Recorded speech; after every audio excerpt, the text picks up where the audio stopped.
పార్టీలో. ఆయన పెద్ద మనిషి, బాగా స్టడీ చేసిండు, చాలా అన్యాయం జరుగుతుంది, 70% విద్యా ఉద్యోగాలలో మరి వాటా ఇవ్వాలని చెప్పి సంవత్సర కాలం లోపలనే రిపోర్ట్ ఇచ్చిండు. కానీ అంతలోపు ఏమైంది? జనతా పార్టీ పోయింది, ఇందిరమ్మ రాజ్యం వచ్చింది. ఇందిరమ్మ రాజ్యంలో ఏం జరిగింది గొప్పగా చెప్తున్నారు ఇవాళ. ఇందిరమ్మ రాజ్యంలో ఏం జరిగిందంటే మండల్ కమిషన్ రిపోర్ట్ తీసి 10 ఏండ్లు బీర్వాల పెట్టి భద్రంగా తాళం వేసిండ్రు. తప్పితే ఇందిరమ్మ రాజ్యంలో బీసీలకు న్యాయం జరగలే. ఇవాళ నేను అడుగుతా ఉన్న కాంగ్రెస్ పార్టీని, కాదంటారా ఈ వాస్తవాన్ని? 1980లో మండల్ కమిషన్ రిపోర్ట్ ఇస్తే మళ్ళా కాంగ్రెసేతర ప్రధానమంత్రి విపి సింగ్ 10 ఏండ్ల తర్వాత వచ్చేంత వరకు కూడా బీసీల గురించి కాంగ్రెస్ పార్టీ మాట్లాడిన పాపాన పోలేదు. ఇవాళ బాగా నోరు పెట్టుకొని మాట్లాడుతున్నారు. మేమందరం బీసీలం ఇందిరా పార్క్ దగ్గర 2 ముచ్చట్లు మాట్లాడుకుంటామంటే నిన్న రాత్రి 9 దాకా పర్మిషన్ ఇవ్వకుండా ఇబ్బంది పెట్టి, ఇక మీకు ఇప్పుడే బీసీలు గుర్తొచ్చిరా అంటారు. చెప్తాం మీ చరిత్ర కూడా చెప్తాం. మీరు 10 ఏండ్లు భద్రంగా బీర్వాల పెట్టి తాళం పెట్టిరు మండల్ కమిషన్ రిపోర్టు.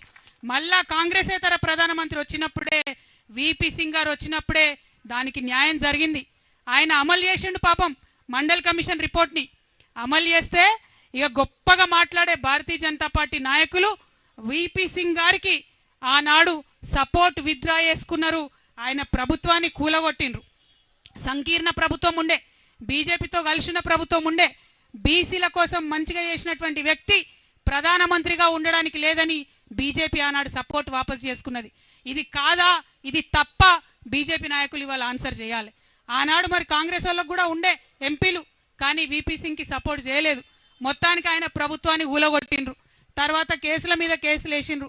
1993లో 27% కేవలం ఉద్యోగాలలో మాత్రమే బీసీలకు రిజర్వేషన్ వచ్చింది. కేవలం ఉద్యోగాలలో మాత్రమే. మళ్ళీ 2006 దాకా అంటే ఇంకొక 13 ఏండ్లు విద్యలో మనకు రాలేదు రిజర్వేషన్. 2006లో మళ్ళా 13 ఏండ్లకు అప్పుడు విద్యలో రిజర్వేషన్ వచ్చింది. అంటే ఈ నెహ్రూ గారి రాజ్యంలో అన్యాయమే, ఇందిరమ్మ రాజ్యంలో బీసీలకు అన్యాయమే. తర్వాత రాజీవ్ గాంధీ గారు వస్తే ఇదే విపి సింగ్ గారు నేను అమలు చేస్తున్న మండల్ కమిషన్ రిపోర్ట్ అంటే పార్లమెంటులో 1.5 గంట మాట్లాడతారు రాజీవ్ గాంధీ గారు. మాట్లాడి ఏమంటారు? బీసీలకు రిజర్వేషన్లు ఇస్తే ఈ దేశం విచ్ఛిన్నం అయిపోతుందని చెప్పి ఆనాడు రాజీవ్ గాంధీ గారు మాట్లాడిండ్రు. ఇది చరిత్ర కాదని లేని వాస్తవం. ఇది తప్ప అని నేను కాంగ్రెస్ వాళ్ళని వాళ్ళు అడుగుతా ఉన్నా. ఆ తర్వాత 2006లో విద్యలో వచ్చింది రిజర్వేషన్. ఇక కొట్లాడంగా మరి సోనియమ్మ రాజ్యం వచ్చింది. సోనియమ్మ రాజ్యంలో 2011లో కులగణన చేస్తామని చెప్పి మొదలుపెట్టిండ్రు. 4500 కోట్ల రూపాయలు ఖర్చు పెట్టిండ్రు, కులగణన చేసిండ్రు. కానీ ఆ రిపోర్ట్ మాత్రం ఇంతవరకు బయట పెట్టలే. ఎందుకోసం? భయం. మనం ఎంతమంది ఉన్నామో తెలిస్తే అంత వాటా ఇవ్వాల్సి వస్తుందని భయం తప్పితే ఇంకొకటి ఏమీ లేదు. 4500 కోట్లు ఖర్చు పెట్టి సోనియమ్మ రిపోర్ట్ ఇవ్వకుండానే వెళ్ళిపోయింది. ఆ తర్వాత బీజేపీ ప్రభుత్వం 2014లో వచ్చింది. వచ్చిన తర్వాత బీజేపీ వాళ్ళు కూడా ఆ రిపోర్ట్ బయట పెట్టలే. బయట పెట్టకుండా ఇప్పుడు ఏమంటారు? బాజాప్తా ఓపెన్గా చెప్తున్నారు బీజేపీ నాయకులు, మేము కులగణనకు వ్యతిరేకం, మేము కులగణన చెయ్యము అని చెప్తా ఉన్నారు ఇవాళ.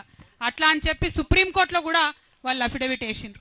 ఇవన్నీ ఎందుకు చెప్పుకుంటున్నామంటే 2 జాతీయ పార్టీలు, అది కాంగ్రెస్ కావచ్చు బీజేపీ కావచ్చు, అడుగడుగున బీసీలకు అన్యాయం చేసిరు తప్పితే ఎక్కడ కూడా న్యాయం చేయలే.